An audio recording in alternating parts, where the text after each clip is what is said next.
आपलं चलो टाइमवर एंट्री मारली काही बात नाही. हा so object oriented programming concept याला आपण स्टार्ट केलं होतं. सो मोस्ट इम्पॉर्टंट थिंग्स जे थ्रू आउट तुम्हाला लागणार आहे त्या गोष्टीबद्दल आपण इथे स्टडी करत होतो. आणि त्यातल्या त्यात आपण क्लास ऑब्जेक्ट स्टार्ट केलेलं, इनहेरिटन्स स्टार्ट केलेलं, सिंगल, मल्टीलेवल, हायरार्किकल, हायब्रिड आणि मल्टिपल्स. सो हा एक पार्ट आपण कव्हर केला. ठीक आहे. याच्यामध्ये मला एक डायरेक्ट क्वेश्चन विचारतो की जावा जो आहे मल्टिपल इनहेरिटन्स सपोर्ट करत नाही का? काय कारण आहे? एक शॉर्ट मध्ये सांगा म्हणजे पुढे जायला आपल्याला. काय कारण आहे? Y Java does not support multiple inheritance? कशामुळे? काय इश्यू येतो मल्टिपल इनहेरिट केल्यामुळे? काल सांगितलं ना मी.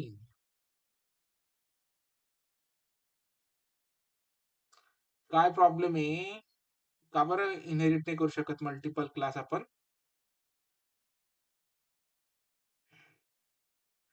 कोणालाच आठवत नाही का? हॅलो.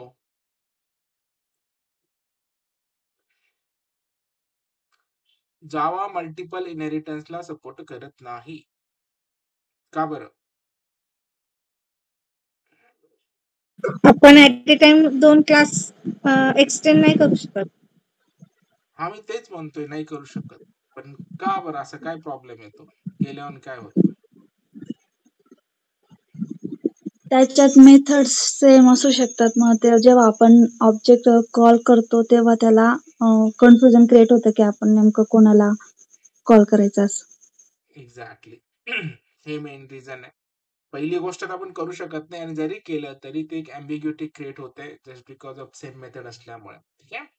एक सिंगल लाइन में सांगेगा if you inherit two parent classes, if you have the same class, then there may be a chance to have a ambiguity or confusions. Due to this, the Java does not support multiple inheritance. Okay, fine. चला.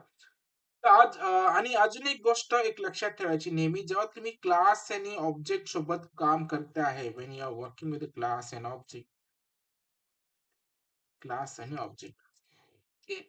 याच्यामध्ये एक गोष्ट एकदम डोक्यात fit झाली पाहिजे. जेव्हा पण तुम्ही एखाद्या क्लासमध्ये मेथड लिहिताय किंवा फंक्शन लिहित आहात, जेव्हा पण तुम्ही एखादं फंक्शन राईट करणार आहे क्लासमध्ये, सपोज इथे लिहिलं तुम्ही क्लास आणि याच्यामध्ये तुम्ही एखादं मेथड लिहून टाकलं किंवा फंक्शन लिहिलं असेल, जे की नॉर्मली आपण लिहितो टेस्ट. हा एक क्लास आहे आपला. याच्यामध्ये एक फंक्शन मी क्रिएट करतोय, फंक्शनचं नाव देतो मी टेस्ट. ओके. टेस्ट फंक्शन लिहिल्यानंतर जे पण आपण सुरुवातीला टाईप देणार आहे, वाईड टाईप वगैरे देणार आहे, जे पण टाईप असेल. आता याच्यात हे कंपल्सरी होऊन जातं जेव्हा पण तुम्ही बॉडी लिहिणार, मेथड लिहिणार आहे सिंपल क्लासमध्ये, तर त्या क्लासमध्ये तुम्हाला 100 गोष्टी माहिती पाहिजे की काय गोष्टी एक्झिक्यूट होणार आहे. तुम्ही एम्प्टी मेथड डिक्लेअर करून ठेवू शकत नाही. एम्प्टी ठेवायचं आहे तर मग फायदा काय त्याचा? एम्प्टी ठेवू शकत नाही तुम्ही. नकाच लिहू मग मेथड. मला जर माहिती आहे हे मेथड कॉल केल्यानंतर काय एक्झिक्यूट होणार आहे, तेव्हाच तुम्हाला लिहायचंय. इन शॉर्ट, जेव्हा पण आपण सिंपल क्लासमध्ये मेथड लिहितो त्याच्यासोबत बॉडी ही कंपल्सरी येतेच. ओके. म्हणजे ही मेथड कॉल केलं तर हेच एक्झिक्यूट होणार, हे प्री डिफाईन्ड आहे. म्हणजेच आपल्याला गोष्टी 100% नोन आहेत. त्या ठिकाणी आपण काय वापरतो? क्लास वापरतो. तुम्हाला एक डायग्राम इमेज मध्ये सगळंच गेलं का? ठीक आहे. तुम्हाला एक इमेज मध्ये मी दाखवलं होतं त्या गोष्टी. दोघी पार्ट आहे आपला. स्क्रीनशॉट होता आपल्याकडे. पुढे गेला तो. हे बघा, हा स्क्रीनशॉट होता. क्लासमध्ये आपण 100% गोष्टी माहित असेल तरच आपण ते वापरतो. पण आता आपल्याला एक नवीन कॉन्सेप्ट स्टडी करायची, ती म्हणजे ऍब्स्ट्रॅक्ट क्लास. आता तुम्हाला ना प्रत्येक गोष्टीला फक्त सिंटॅक्टिकली लक्षात ठेवणं हा एक भाग वेगळा. जो की माहितीच पाहिजे. पण फक्त सिंटॅक्टिकली लक्षात ठेवलं ना, तुम्हाला ते गोष्टी लाँग टर्म नाही लक्षात राहत. ठीक आहे. तुम्हाला एक्झॅक्टली जर हे माहिती पडलं, आता सिंपल एक्झाम्पल गोष्टी अंडरस्टँड असणं खूप गरजेचे आहे. आता एखाद्याला माहिती आहे की बाउंड्री असेल, क्रिकेट खेळत असेल सगळेजण, की आपल्या ग्राउंडमध्ये जसं बॉल जर सरपटत गेला तर 4 रन भेटतात, वरतून गेला की 6 रन भेटतात. ओके. हे त्याला माहिती असेल तरच तो 6 मारायचा ट्राय करेल ना, जेणेकरून त्याला 6 रन भेटेल. किंवा त्याला फरक माहिती वरतून गेला की काय, खालून गेला की काय. नाही त्याला माहिती खालून गेलं की 4 रन भेटतात म्हणजे फुल टॉस बॉल आला तरी तो खालून मारेल. म्हणजे इन शॉर्ट सांगायचं असं आहे, की जी पण गोष्ट तुम्ही स्टडी करता ते व्हाय लावा त्याच्या मागे, की असं का? आणि ऑब्जेक्ट ओरिएंटेड स्टडी करताना ते तुम्हाला नेहमी प्रश्न पडला पाहिजे. मग अशी कुठली सिच्युएशन आहे, जिथे आपल्याला याचा वापर होतो? का उगाच दिलाय सिलेबसमध्ये म्हणून आपण स्टडी करतो? ते नाही झालं पाहिजे. आता याच्यात प्रॉब्लेम बघा, जेव्हा आपण एखादा सिंपल क्लास लिहितो, सपोज क्लास साधा क्लास आहे. मी आता इथे लिहितो ना कार लिहितो. ठीक आहे. एक कार शोरूम लिहितो. ते पण आहे. सपोज मी BMW नावाचा कार लिहितो. ठीक आहे, काही प्रॉब्लेम नाही. आता कारमध्ये आपण काय लिहितो, सिंपल मेथड असेल तर आपण क्लास BMW लिहितो. मी याच्यात मला ना याची बेसिक प्राइस माहिती आहे. ओके. सो मी इथे वाईड लिहिलं आणि मी याचं लिहिलं प्राइस, PRCE. मला माहिती होतं प्राइस म्हणून मी इथे काय देऊन टाकलं, त्याचं प्राइस देऊन टाकलं. सो त्याची प्राइस जी पण आहे डॉलरमध्ये समथिंग समथिंग जे पण असेल ते. ओके. तर मला कोणी प्राइस विचारलं, म्हणजे या क्लासचा ऑब्जेक्ट बनवला त्याला कोणी प्राइस विचारलं, तर तो इझिली सांगेल की price is this, this, this. But आता तुम्हाला ह्या क्लासवाल्याला कोणीतरी विचारलं की भाई याचं इंजिनचं मेकॅनिझम काय? Wide engine. आता ही गोष्ट तुम्हाला आत्ता माहिती आहे का सध्या? नाही माहिती. पण तुम्हाला माहिती हे गरजेचं आहे. हे गोष्ट लागणार आहे. आत्ता नाही लागलं तरी पुढे लागणार आहे. मग त्यावेळी तुम्हाला अशी प्रोव्हिजन पाहिजे, की तुम्हाला फक्त एम्प्टी मेथड डिक्लेअर करून ठेवता आले पाहिजे. ओके. जेव्हा तुम्ही एम्प्टी मेथड डिक्लेअर करून ठेवता, तर ते तुम्हाला सिंपल क्लासमध्ये पॉसिबल नाही. म्हणजे इथे सिच्युएशन बघा, काही गोष्टी तुम्हाला माहिती आहे, काही गोष्टी तुम्हाला आत्ता माहित नाही, पण पुढे कोणाला तरी ते माहिती आहे. त्याच्यासाठी म्हणून तुम्ही डिफाईन करून ठेवू शकता. मग अशा गोष्टी इम्प्लिमेंट करण्यासाठी जावामध्ये काय दिलेलं आहे, ॲब्स्ट्रॅक्ट क्लास दिलेले आहे. ज्याच्यात तुम्हाला अर्ध्या गोष्टी माहिती आहे आणि अर्ध्या गोष्टी माहित नाहीयेत. मग त्यावेळी तुम्हाला ॲब्स्ट्रॅक्ट क्लासचा यूज करता येतो. ओके. म्हणजे बेसिकली तुम्ही सर ॲब्स्ट्रॅक्ट क्लासची डेफिनेशन काय आहे? ॲब्स्ट्रॅक्ट क्लासची डेफिनेशन जर कोणी विचारली, abstract class it show the basic detail. Show basic details. म्हणजे तो फक्त इंजिन म्हणून इंजिन इन्फो म्हणून मेथड दाखवते. But hide implementation details. But hide implementation detail. खूप वेगवेगळ्या डेफिनेशनचे but this is okay. Implementations जे पण आहे. ओके. बेसिक डिटेल सांगतो की इंजिन, दॅट्स ऑल.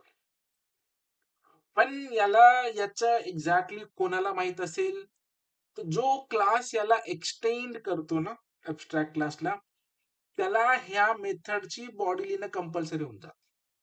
नाही तर सिंपल एम्प्टी बॉडी तुम्ही इथे लिहून ठेवलाय, मग त्याचा फायदा काय? त्याचा फायदा कधी येतो? जेव्हा एखादा क्लास या क्लासला एक्सटेंड करतो ना, मग त्यावेळी मात्र त्या क्लासला याची बॉडी लिहिणं गरजेचं असतं. आणि तो डायरेक्टली सांगतो की हे एम्प्टी बॉडी आहे, एम्प्टी मेथड आहे. तुला जर याच्याबद्दल माहिती आहे तरच तू त्या क्लासला एक्सटेंड कर. तर नसेल माहिती तर नको करू. अशी सिच्युएशन राहते. कधी-कधी काही गोष्टी आपल्याला माहिती असतात, काही-काही गोष्टी माहीत नसतात. ओके. मग त्यावेळेला मात्र आपण काय करू शकतो, एम्प्टी मेथड डिफाईन करू शकतो. पण तो तुम्हाला सिंपल क्लास ती प्रोव्हिजन प्रोव्हाईड करून देत नाही. ती प्रोव्हिजन कुठे तुमच्या ॲब्स्ट्रॅक्ट क्लासमध्ये आहे. ओके. तुम्हाला सिम्पली काय करावं लागेल, एक ॲब्स्ट्रॅक्ट क्लास डिफाईन करावा लागेल. सिंपल क्लास ऑब्जेक्ट इनहेरिटन्स सारखाच कॉन्सेप्ट आहे, पण एकच डिफरन्स असा आहे, जेव्हा तुम्ही क्लास डिफाईन करणार आहे त्या क्लासच्या आधी ऍब्स्ट्रॅक्ट लावा. ABSTRACT abstract class class name. ठीक आहे. Abstract class. ज्या गोष्टी तुम्हाला फिक्स माहिती आहे ते नॉर्मली तुम्ही लिहू शकता. व्हाईड इन्फो लिहिलं तुम्ही, तुम्हाला गाडीची सगळी इन्फॉर्मेशन माहिती, ओके नो प्रॉब्लेम, तुम्ही इथे लिहा, चालतं हे ऍज युजल. बट अशा काही गोष्टी आहेत ज्या तुम्हाला माहित नाहीये, त्या मात्र तुम्हाला गोष्टी फक्त डिफाईन करून ठेवायच्या आहे. त्याच्याबद्दल काय माहित नाही, आता माहित नाही, ठीक आहे, काही प्रॉब्लेम नाही. पण ज्या एम्प्टी मेथड तुम्ही डिफाईन करणार आहे, त्या एम्प्टी मेथड सुद्धा तुम्हाला ऍब्स्ट्रॅक्टच डिफाईन करावं लागतं. ओके. ABSTARACT ऍब्स्ट्रॅक्ट. ऍब्स्ट्रॅक्ट काय करणार आहे, सपोज इंजिन ई इन्फो टाकतो मी. ई इन्फो तुम्हाला आता माहित नाहीये, no problem. Void abstract void ई इन्फो सिंपल डिक्लेअर करून ठेवा, काहीच प्रॉब्लेम नाही. ठीक आहे. मग याला जो पण क्लास एक्सटेंड करेल त्या क्लासला मात्र याची इन्फॉर्मेशन जी आहे याची बॉडी लिहिणं कंपल्सरी होऊन जाणार आहे. ठीक आहे. तर अशा वेळेने आपण ऍब्स्ट्रॅक्ट क्लास डिफाईन करता येतो. आता याचे प्लस मायनस काय आहे, म्हणजे कसं एक्झिक्यूट होतं, काय काय गोष्टी लागतात, मग त्याला प्रॅक्टिकली आपण इम्प्लिमेंटेशन करून बघू. आता सध्या तुम्हाला एवढं लक्षात ठेवायचे, ऍब्स्ट्रॅक्ट क्लास आपल्याला एक असा प्रोव्हिजन प्रोव्हाइड करतो ज्याच्यात आपण मेथड बॉडी पूर्ण पण लिहू शकतो आणि मेथड विदाउट बॉडी सुद्धा लिहू शकतो. But condition is that you have to declare that class as an abstract class. खूप जण आहेत इंटरव्ह्यू मध्ये किंवा स्टुडंट मध्ये ज्यांना एक्झॅक्टली ऍब्स्ट्रॅक्टचा रोल काय आहे, का बरं त्याचा वापर होतो, केव्हा होतो, कशासाठी होतो, कधी करायचा, हे सांगता येत नाही. मग ऍब्स्ट्रॅक्ट क्लासचा वापर तेव्हा तुम्ही तेव्हाच करायचा ज्यावेळी तुम्हाला काही गोष्टी माहिती आहेत, काही गोष्टी माहित नाहीत, पण तुम्हाला माहिती त्या गोष्टी पुढे यूज होणार आहेत. जसं की इथे आपल्याला कारची बेसिक इन्फॉर्मेशन माहिती आहे, पण त्याची इंजिनची पूर्ण इन्फॉर्मेशन नाही माहिती. म्हणून आपण इथे ऍब्स्ट्रॅक्ट मेथड लिहिली, पण ती पण विदाउट बॉडी. ठीक आहे. मग आता ही जर विदाउट बॉडी असेल तर मग याला एक्झिक्यूट कसं करणार ना, बरोबर. ऍब्स्ट्रॅक्ट क्लासमध्ये आता एक्झिक्यूट कसं करायचं, कसं वेळेने त्याला एक्झिक्यूट करता येईल, असं काय रूल्स आहेत जेणेकरून आपण ऍब्स्ट्रॅक्ट क्लासचे मेथड एक्झिक्यूट करू शकतो, तर ते प्रॅक्टिकली आता आपण हळूहळू बघू. ठीक आहे. मग मी परत एक्सप्लेन करेल, त्याच्यात काय डाऊट असेल तर आपण परत ते रिवाइज करू. सो बेसिकली आता एक छोटस एक्झाम्पल घेऊ सिंटॅक्टिकली, सगळे त्याचे अप्स अँड डाऊन व्यवस्थित समजून घेऊया. सो मी इथे जातो क्लास, हे बघा आधी आपल्या नॉर्मल क्लास सोबत आपण काम करू, त्याला ऍब्स्ट्रॅक्ट करू त्याला. सो इथे मी एक एक्झाम्पल देतो, ABSTRACT ऍब्स्ट्रॅक्ट CLS ऍब्स्ट्रॅक्ट क्लास शिकतोय म्हणून मेन क्लास, नो प्रॉब्लेम. हे बघा, मी जर ऍज युजल जर मी इथे क्लास डिफाईन करतोय, त्या क्लासचं नाव जर मी सपोज BMW देऊन टाकतो, माझ्याकडे नाही येतो म्हणून BMW फाईन. ठीक आहे. सो हे आपलं क्लास आहे, याच्यामध्ये मला याची इन्फॉर्मेशन माहिती आहे. सो वाईड इन्फो नावाची मेथड आहे, याची सगळी इन्फॉर्मेशन मला माहिती आहे. सो मी इथे लिहू शकतो त्याच्या SYSO ॲज युजल, काही प्रॉब्लेम नाही. SYSO system dot out dot println. Okay. त्याची प्राइस माहिती आहे मला, ओके, डिझाईन माहिती, कलर माहिती, कुठे बनतं, मॅन्युफॅक्चर होतं, सगळं माहिती मला. डॉलर एवढा फाईलला आहे, तो कुठे मे बी US ला जनरेट होत असेल, त्याची सगळी इन्फॉर्मेशन मला माहिती. बट मला इंजिनची इन्फॉर्मेशन माहित नाही. पण त्यावेळी मात्र मी फक्त इथे वाईड ई इन्फो नावाचं मेथड असं एम्प्टी डिफाईन नाही करू शकत, तो अलाउडच करणार. तुम्हाला तर कंपल्सरी तो वॉर्निंग देईल की ऍड बॉडी, बघा ऍड बॉडी किंवा चेंज टू ऍब्स्ट्रॅक्ट. 2 ऑप्शन देतो. मग अशा वेळी जेव्हा आपल्याला एखादी मेथड फक्त एम्प्टी डिफाईन करून ठेवायची आणि ज्याला पुढे जाऊन एक्झिक्यूट करायचं त्याला करूच येईल ज्याला पाहिजे त्याला. पण हे पॉसिबल नाही सिंपल क्लासमध्ये, कारण सिंपल क्लासमध्ये जेव्हा पण तुम्ही मेथड लिहिणार आहे तर 100% तुम्हाला बॉडी लिहिणं गरजेचं आहे. ही गोष्ट अचीव्ह करण्यासाठी आपल्याला त्या क्लासला ऍब्स्ट्रॅक्ट करावा लागतो. ओके, आणि मेथडला सुद्धा ABSTRACT ऍब्स्ट्रॅक्ट. आता मेथडला पण काय करणार आहे, ऍब्स्ट्रॅक्ट करणार आहे. आता त्यांनी काय केलं, तो मेथड अलाउ केला. आता जस्ट इमॅजिन करा की मला सांगा, आता मला ना ऍब्स्ट्रॅक्ट क्लास मधला ना इन्फॉर्मेशनला कॉल करायचंय, तर कसं करू मी? त्या क्लास मधला इन्फॉर्मेशनच्या मेथडला कॉल करायचंय. ऑब्जेक्ट क्रिएट करावं लागेल. कशाचा ऑब्जेक्ट क्रिएट करावा लागेल? क्लासचं. कोणत्या क्लासचं? BMW. BMW. मग ऑब्जेक्ट कसं क्रिएट करतो आपण? B is equal to new BMW. बरोबर. जेव्हा इंटरव्यू मध्ये असे आंसर देता ना, मग डायरेक्ट म्हणतात वो दरवाजा वो साइड में है, उधर से लेफ्ट जाके रस्ते पे निकल जाना. ठीक आहे, आपण शिकतोय म्हणून. बघा, एक अजून याच्यात गोष्ट लक्षात ठेवायची, जेव्हा पण आपण ऍब्स्ट्रॅक्ट क्लास डिफाईन करतो तर ऍब्स्ट्रॅक्ट क्लासचा आपल्याला ऑब्जेक्ट क्रिएट करता येत नाही. ठीक आहे, इथे बघा, तो रिमूव्ह ऍब्स्ट्रॅक्ट म्हणेल can not instantiate in the type BMW. म्हणजे तुम्ही ऍब्स्ट्रॅक्ट क्लासचा ऑब्जेक्ट क्रिएट करू शकत नाही. ठीक आहे. आता काही मी इंटरव्ह्यू घेतले ना, त्यांनी हे बरोबर सांगितलं की we can not create the object of abstract class. But मी त्यांना विचारलं व्हाय. आता तुम्ही इमॅजिन करू शकता की असे काय कारण आहे बुवा आपण याच्यात आपण नाही करू शकत, असं म्हणजे का बरं? का बरं नाही करता शकत? काय सांगू शकाल तुम्ही, जर कोड बघून तुम्हाला जर काही लक्षात येत असेल की नाही हे कारण असू शकतं म्हणून ना याला तो ना ऑब्जेक्ट क्रिएट करू देऊ शकत नाही, करू देत नाही बेसिकली. काय वाटतं कोड लिहून बघितल्यावर स्क्रीनवर किंवा असं काय कारण असू?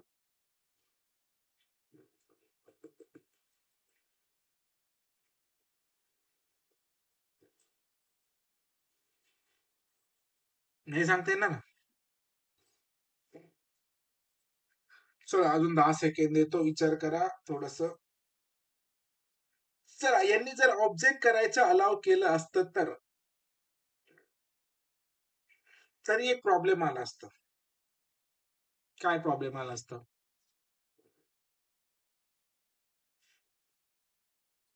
ही इन्फॉर्मेशन तर कॉल झाली असते ना, इथे आहे याची बॉडी, पण याचं काय, याची माहिती कोण देणार? याचा माहिती देणार आहे का कोणी इथे?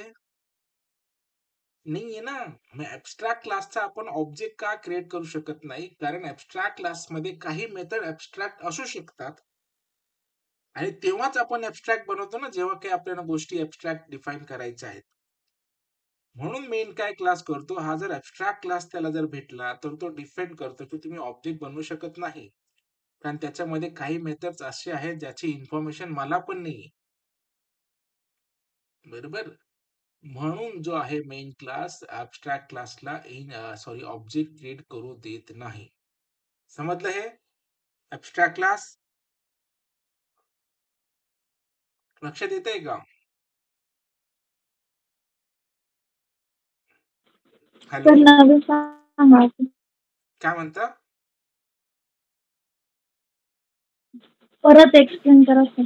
हा, काहीच प्रॉब्लेम नाही, आपण परत घेऊ, पण कॉन्सेप्ट लक्षात घ्या. फक्त मी काय म्हणतोय, सिंटॅक्टिकली लक्षात घेऊन काही फायदा नाहीये. क्या? चला आता मी पूर्ण परत काढतो. 10 वेळा करू शकतो आपण, पण डोक्यात जाणं खूप गरजेचे आहे. हे बघा, पहिलं सगळ्यात इम्पॉर्टंट गोष्ट, तुमच्या ही गोष्ट लक्षात आली का, जेव्हा आपण एखादे सिंपल क्लास क्रिएट करतो, त्या क्लासमध्ये जेवढे पण तुम्ही मेथड्स ऑर फंक्शन लिहिता, त्याची बॉडी असणं कंपल्सरी आहे. हे क्लिअर झालं? स्टेप बाय स्टेप जाऊ आपण. एवढं समजलं का? सिंपल क्लास अँड हो ऑब्जेक्ट. सर. हो. आणि आपण हो. त्याचा इझिली ऑब्जेक्ट क्रिएट करतो आणि त्या फंक्शनला कॉल करतो. कारण मेन क्लासला माहिती हा फंक्शन कॉल केले की त्याच्यामध्ये ह्या गोष्टी एक्झिक्यूट होणार आहे. इथपर्यंत क्लिअर आहे? ठीक आहे. तर याच्या पुढे जाऊ. पण कधी कधी होतं का आपल्याला ना काही गोष्टी ऍडव्हान्स मध्ये माहिती आहे, पण काही गोष्टी माहित नाही. ठीक आहे. असं होऊ शकतं ना की काही गोष्टी माहित नाही पण काही गोष्टी माहिती आहे. मग त्यावेळी मात्र असं काही प्रोव्हिजन आहे का जावामध्ये, किंवा मी काही गोष्टी डिफाईन करू शकते आणि काही गोष्टी मी फक्त डिक्लेअर करून ठेवीन, त्याच्यामध्ये काय आहे ते मला माहित नाही. मग अशा सिच्युएशन मध्ये काय करता येतं, त्यांना त्या क्लासला ऍबस्ट्रॅक्ट म्हणून डिफाईन करता येतं. जसं की मी इथे ऍबस्ट्रॅक्ट क्लास बनवला बघा. इथे ऍबस्ट्रॅक्ट क्लास मध्ये मला त्याची इन्फॉर्मेशन माहिती होती पण इंजिनची इन्फॉर्मेशन माहित नाही. बरोबर. मग अशा ज्या गोष्टी तुम्हाला काही माहिती आहेत आणि काही माहित नाही, अशा गोष्टी जर तुम्हाला डिफाईन करून ठेवायच्या असेल, तर तुम्हाला तो क्लास ऍबस्ट्रॅक्ट क्लास म्हणून डिफाईन करावा लागतो. आता साधारणशी गोष्ट आहे, जर ऍबस्ट्रॅक्ट क्लास असेल, त्याचा जर आपण ऑब्जेक्ट बनवत असेल, तर ऑब्जेक्टने आपण मेथड कॉल करू शकतो. त्याने ही मेथड तर कॉल होऊन जाईल, बट हे मेथड कॉल केल्यानंतर याच्यामध्ये काय एक्झिक्यूट होणार आहे त्यालाच माहित नाही ना. कन्फ्यूज होतोय तो, म्हणजे याचे काय बुवा, जस्ट इन्फॉर्मेशन मी कॉल जरी केला, याच्यात एक्झिक्यूट काय करू. म्हणून ऍबस्ट्रॅक्ट क्लास काय करतो, त्या क्लासचा ऑब्जेक्ट क्रिएट करू देत नाही. मग इथे प्रश्न हा पडला पाहिजे, मग हे ऍबस्ट्रॅक्ट क्लासचं करायचं काय? ना आपण त्या क्लासचा ऑब्जेक्ट बनवू शकतो, ना त्या ऍबस्ट्रॅक्टचं मेथड काही कॉल करू शकतो. मग क्लास एक्झिक्यूट कसं होणार? त्याची सिंपलची गोष्ट आहे,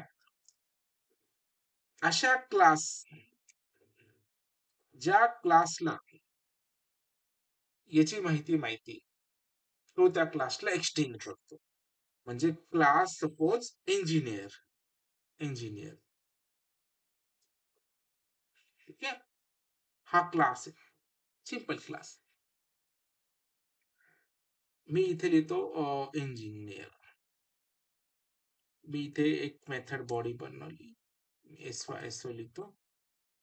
I am engineer, I am car engineer, जे पण INGINER, येस इट्स वेल. आता मी इंजिनियर क्लासचा ऑब्जेक्ट बनवू शकतो का इथे? बनेल का नाही बनेल? हो बनेल. बनेल. आणि प्लस मी त्याचा मेथड पण कॉल करू शकतो, इझिली कॉल करू शकतो. E.eng, काहीच प्रॉब्लेम नाहीये. बरोबर. मी रन केलं, आय इंजिनियरचं वर्कआउट होऊन जाईल. ठीक आहे. आता तुम्हाला इनहेरिटन्स तुम्ही स्टडी केलं होतं ना. तुम्हाला जर ह्या क्लासचा मेथड इथे आणायचा असेल तर तुम्हाला काय करावं लागेल? एक्सटेंड. एक्सटेंड. हे बघा, आता मी करतो इथे EXTENDS एक्सटेंड्स. काय करतो? EMW. आता मी याला एक्सटेंड केल्यामुळे काय होईल, ही इन्फॉर्मेशन मला इथे ऍक्सेस होईल या ऑब्जेक्टने. ई डॉट काय ते इन्फो. बरोबर, भेटून जाईल ना. एखाद्या क्लासला इनहेरिट केल्यामुळे याच्यातली इन्फॉर्मेशन इथे ऍक्सेस होते ना. का इथे झाली पण ई इन्फो नावाची, किंवा नॉर्मली इन्फो नावाची. इन्फो नाव आहे ना त्याचं, INFO, इन्फो नावाची. आता मात्र ज्या क्लासला आपण एक्सटेंड केलं आहे, त्या क्लासला एक्सटेंड केल्यानंतर इथे एक वॉर्निंग आली बघा, एरर आला. आणि तो एरर काय म्हणतोय, अनइम्प्लिमेंटेड मेथड आहे त्या क्लासमध्ये, तुम्हाला खरंच ते एक्सटेंड करायचं आहे का? ओके. तुम्ही जर एखाद्या क्लासला एक्सटेंड केलं आणि तो जर ऍबस्ट्रॅक्ट क्लास असेल, तर तुम्हाला कंपल्सरी ज्या क्लास एम्प्टी आहेत त्याची बॉडी ऍड करावी लागते. आणि ते सांगतो पण की अनइम्प्लिमेंटेड मेथड्स आहेत, तुम्ही असे क्लासला एक्सटेंड करायचं आहे का? तुम्ही जर केलं तर त्याची बॉडी तुम्हाला कंपल्सरी इथे लिहावं लागते. बघा, ही मेथड ऑटोमॅटिक ओव्हरराईड केली क्लिक केल्यानंतर. आणि हा सांगतो, तू जर त्या क्लासला एक्सटेंड करतोय, तुला माहिती असून त्याच्यामध्ये काही बॉडीला मेथडला बॉडी नाहीये, तू जर एक्सटेंड करतोय तर मग त्याच्याबद्दल माहिती पण दे. एस तुम्ही इथे काय लिहिणार? सपोज 1200 cc ची आहे ती, 12,000 cc इंजिन. आणि आता मात्र तुम्ही त्या सिंपल क्लासचा ऑब्जेक्ट करून ई इन्फो सुद्धा कॉल करू शकतो. आतापर्यंत ह्या मेथडला बॉडी होती का? वरती नव्हती. मग हा क्लासचा ना ऑब्जेक्ट बनवू शकतो ना याला एक्झिक्यूट करू शकतो. पण याला माहित नसेल या क्लासला, पण असा कोणीतरी असेल ना त्याला माहिती. तो कोण आहे? इंजिनियर. त्याने याला एक्सटेंड केलं म्हणजे त्याला हा पण माहिती भेटलं, प्लस याची पण माहिती आहे. म्हणून मात्र ती मेथड त्याला कंपल्सरी ओव्हरराईड करावी लागते. ओके. मी ऑटो क्लिक केल्यामुळे ओव्हरराईड आलं, असं नाही लिहिलं तरी चालतं, काही प्रॉब्लेम नाही. आता जर तुम्ही रन केलं तर तुम्हाला सगळी इन्फॉर्मेशन भेटून जाईल. आय एम इंजिनियर भेटलं तुम्हाला, कारची इन्फॉर्मेशन पण भेटली, प्लस इंजिनची इन्फॉर्मेशन सुद्धा इथे काय भेटले तुम्हाला, भेटून गेले. लक्षात आलं? समजा की ऍबस्ट्रॅक्ट क्लास, खूप काय काय गोष्टी झाल्या ना एवढ्या वेळामध्ये. पण याचा रिअल टाइम साठी काय यूज आहे? हा, रिअल टाइम साठी काय यूज? मग हाच यूज आहे ना रिअल टाइम साठी. हे बघा, काय माहिती का, आता सिच्युएशन कुठे पण असू शकते ना, तर रिअल टाइम एक्झाम्पल घ्यायचं म्हटलं तर हे बघा, आता हेच इन्फॉर्मेशन धरा ना तुम्ही. सपोज तुम्ही एखादी कार बुक करायला गेला, ठीक आहे, तिकडे एक सेल्स इंजिनियर असतो, बरोबर. तुम्ही त्याला जर विचारलं काय बेसिक इन्फॉर्मेशन, बाय मॉडेल कुठलं आहे, पैसे किती आहे, अजून कोणते कोणते ब्रँड, याच्यामध्ये काय काय फीचर्स आहेत, तर तुम्हाला पटापट पटापट सांगून देईल. ठीक आहे. पण एखाद्या मेकॅनिकल इंजिनियर कार घ्यायला गेला तर मग तो काय थोडं खोलात जाईल ना. तो म्हणेल, अरे याचे मग मेकॅनिझम टाईप काय, असं कुठली मोटर वापरली किंवा कुठलं सिस्टीम याच्यामध्ये फिट केलंय. तर सेल्स पर्सनला त्या गोष्टी माहित असतील का? माहित नसणार आहे ना त्याला. मग तो कोणाला फोन करेल? 1 मिनिट, आमच्या इंजिनियर टीमला कॉल करतो, तुम्ही त्यांच्याशी बोलून घ्या. की म्हणजे त्याला माहिती आहे की या शोरूम मध्ये असे काही क्वेश्चन येऊ शकतात जे मला आता आन्सर माहित नाही, पण कोणाला तरी माहिती आहे. मग तो कोणाला करेल? भाऊ मला नाही माहिती, तू त्यांना कॉल कर, त्यांना ते सगळे माहिती आहे. तसंच इथे क्लास मध्ये जो आहे, काही मेथड्स आपल्याला माहिती आहे आणि काही मेथड्स आपल्याला माहित नाही. ओके. मग आपल्याला ज्या माहित नाही आपण काय सांगू, बाई त्याला कॉल कर, त्याला सगळं माहिती. अशी सिच्युएशन येते, मग त्यावेळी आपल्याला ऍबस्ट्रॅक्ट क्लासचा वापर करावा लागतो. ठीक आहे. म्हणजे अजून एक्झाम्पल झालं तर कन्सिडर केलं तर हे बघा, आपण असं म्हणू शकतो की आता पावसाळा उन्हाळा सुरू होणार, जे पण आपण छत्री कॅरी करतो सोबत. ठीक आहे. आता पाऊस येणार आहे की नाही आपल्याला माहिती, पण तरी आपण ठेवतो ना. पाऊस आला तर आपण छत्री उघडतो, नाही तर नाही उघडत. म्हणजे काही गोष्टी आपल्याला माहिती आहे की हे होणार आहे आणि काही गोष्टी माहित नाही, पण पुढे जाऊन होऊ शकतात ते. पाऊस आता पडत नाही पण पडू शकतो. पडल्यानंतर काय आपल्याकडे आहे ती पाहिजे. म्हणजे जी पण सिच्युएशन आहे ज्याच्यात तुम्हाला अर्ध्या गोष्टी माहिती आहेत पण अर्ध्या गोष्टी माहित नाहीये, अशा वेळी तुम्ही ऍबस्ट्रॅक्शन क्लासचा वापर करू शकता. ठीक आहे. त्याचा एवढाच यूज आहे, हा पॉइंट. अर्ध माहिती आहे, अर्ध माहिती. अशा बऱ्याच ठिकाणी होतं की काही गोष्टी आपल्याला 100% माहिती असतात, काही गोष्टी माहित नसतात की काय होणार आहे, कसं होणार आहे, हे नाही माहिती. ठीक आहे. जसं की तुम्ही बघा, लग्नात गेल्यानंतर तुम्हाला माहिती आहे लग्नात जेवण भेटणार आहे. पण काय मेनू असणार आहे ते तुम्हाला माहित नाही. बरोबर? तुम्ही ते लिहिताना तसं लिहिता ना, की जेवण भेटणार आहे. पण काय भेटणार आहे ते लिहिता का? तसं टाइपचं ॲप्लिकेशन ॲक्चुअली हे रिअल टाईममध्ये ना काही ना काही गोष्टी येऊनच जातात. म्हणून त्यांनी बनवताना कुठलंच असं अडचण ठेवलेली नाहीये. तुम्ही पाहिजे त्या गोष्टी इम्प्लिमेंट करा. प्रत्येकासाठी जावा तयार असतो. ओके. मग जी सिच्युएशन अशी आहे ज्याच्यात तुम्हाला काही गोष्टी माहिती आहेत आणि काही गोष्टी माहीत नाहीये, ते वापरा. तुम्हाला जर असं वाटत असेल, की माझ्या ॲप्लिकेशनमध्ये मला सगळ्याच गोष्टी माहिती आहे, क्लास एंड ऑब्जेक्ट वापरा. काहीच प्रॉब्लेम नाही. आणि तुम्हाला असे आला, की खूप साऱ्या गोष्टी ज्या मेथड्स वेगवेगळ्या रिपीट होताय, एक कॉमन क्लास बनवा, इनहेरिट करा. तुम्हाला अशाही पण काही गोष्टी आहेत ना, त्या अर्ध्या गोष्टी तुम्हाला माहिती नाही किंवा अर्ध्या गोष्टीच ठेवायच्या आहेत. ओके. किंवा तुम्ही अजून काय म्हणता येईल, की तुम्ही स्वतः एक क्लास आहे. तुमच्याकडे खूप सारी इन्फॉर्मेशन आहे. काही इन्फॉर्मेशन तुम्ही पब्लिकली अवेलेबल करायची आहे. पण काही इन्फॉर्मेशन तुमच्या स्पेसिफिक रिसोर्सपर्यंतच ठेवायचं आहे. की त्या माणसाला विचारलं तरच तुम्हाला याच्याबद्दल माहिती पडेल. तोपर्यंत तुम्हाला माहिती पडणार नाही. तसं ह्या ॲब्स्ट्रॅक्ट क्लास अशा गोष्टी आहेत.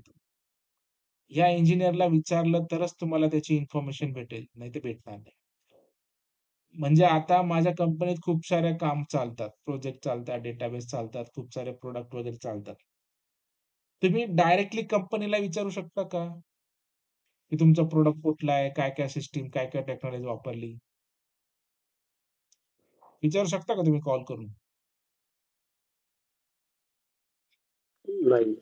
नाही विचारू शकत ना. बट मी त्या कंपनीत जॉबला आहे.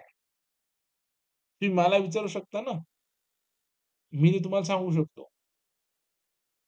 ठीक आहे. म्हणजे तुम्हाला बेसिक इन्फॉर्मेशन भेटेल, की कंपनीचं नाव काय आहे, ते कुठे आहे कंपनी, कशावर काम करते. पण त्याच्यातले प्रॉडक्ट काय, त्याच्यासाठी काय टेक्नॉलॉजी वापरली ते तुम्हाला नाही भेटणार. म्हणजे abstraction is a class with showing basic detail but hide implementation details. मी डेफिनिशन लिहिताना तशी लिहिली होती. It show basic detail but hide implementation detail. मग इम्प्लिमेंटेशन डिटेल त्यालाच माहिती आहे, जो त्याच्याशी रिलेटेड आहे. त्याने त्याला एक्सटेंड करू शकतो आणि त्याला त्याची इन्फॉर्मेशन पण माहिती आहे. म्हणजे मी त्या कंपनीचा एम्प्लॉयी आहे, तर मला त्याच्याबद्दल सगळं माहिती आहे. मी तुम्हाला इझिली सांगू शकतो, की आमचा असं प्रॉडक्ट आहे, बॅक एंड हा आहे, फ्रंट एंड आहे, ही टेक्नॉलॉजी, हा टेक्नॉलॉजी, असं क्लायंट सर्व्हर जे पण वर्कआउट होतं, तुम्हाला सांगू शकतो. ठीक आहे? समजलं का? सपोज आपण अजून एकदा क्लास बनवला एक हां. आणि परत एक्सचेंज BMWच केलं. हां, हां.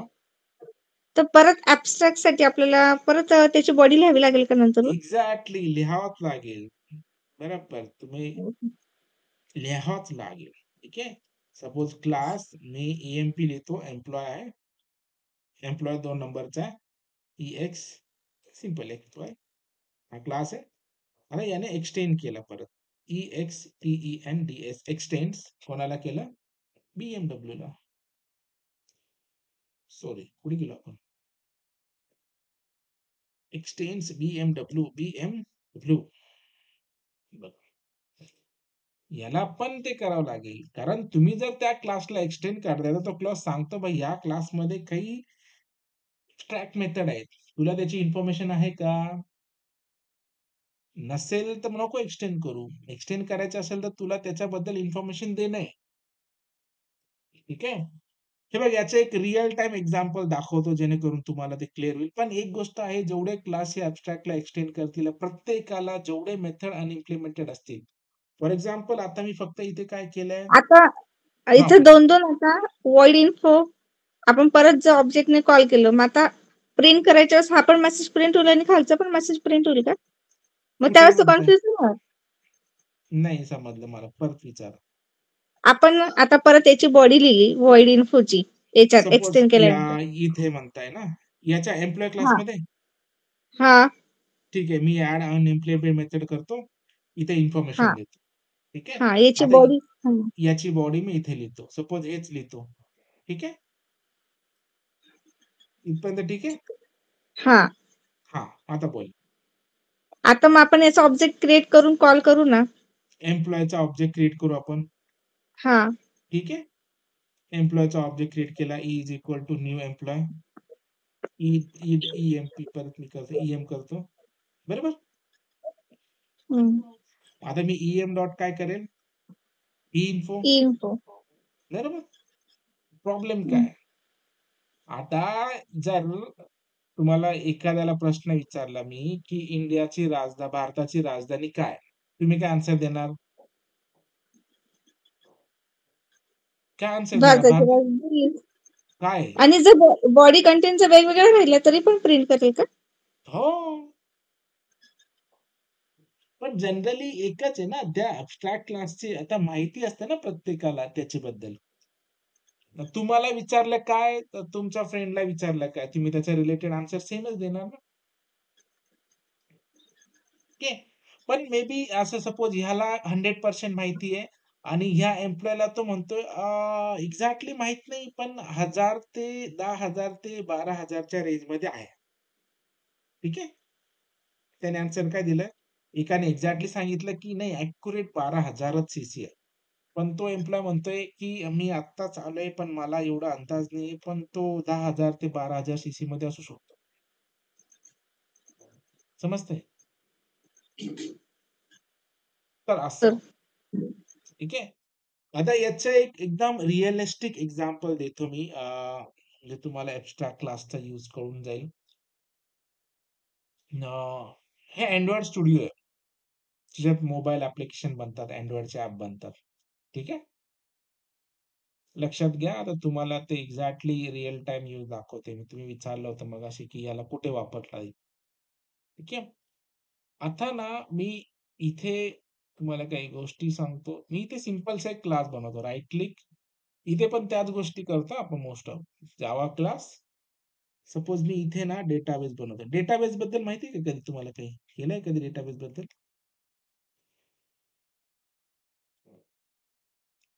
डेटाबेस माहिती आहे, इन्सर्ट अपडेट क्वेरी करतो, डेटा सेव्ह करतो आपण MySQL. ठीक आहे. त्याच्यामध्ये आपण काय करतो, डेटाबेस आणि टेबल क्रिएट करतो ना. बरोबर ना. हो सर. काहीतरी डेटाबेस क्रिएट करतो, काहीतरी टेबल क्रिएट करतो. आता तुम्ही काय डेटाबेस क्रिएट करणार आहे, काय टेबल क्रिएट करणार आहे, ते मला माहिती का? नाही माहिती. मी काय क्रिएट करणार तुम्हाला माहिती आहे? नाही. कोण काय क्रिएट करणार आपल्याला माहिती का? नाही. पण एवढं माहिती की तो डेटाबेस आणि टेबल क्रिएट करणार आहे. बरोबर. समजतंय का मला काय म्हणायचं? समजलंय ना. हो. म्हणजे ह्या ठिकाणी ह्या क्लासचं काय आहे की हा एक्सटेंड करणार आहे एका क्लासला, EXTENDS एक्सटेंड. कोणाला माहिती? SQLite open helper. आणि हा SQLite ओपन हेल्पर काय माहिती का तुम्हाला? काय इथे ऍब्स्ट्रॅक्ट आहे. समजलं का? हा क्लास ऍब्स्ट्रॅक्ट आहे आणि इथे एरर पण आले. काय एरर आले? अनइम्प्लिमेंटेड मेथड. कारण तो म्हणतो याच्यामध्ये काही अनइम्प्लिमेंटेड मेथड येते, आधी इम्प्लिमेंट कर. हे बघ हे.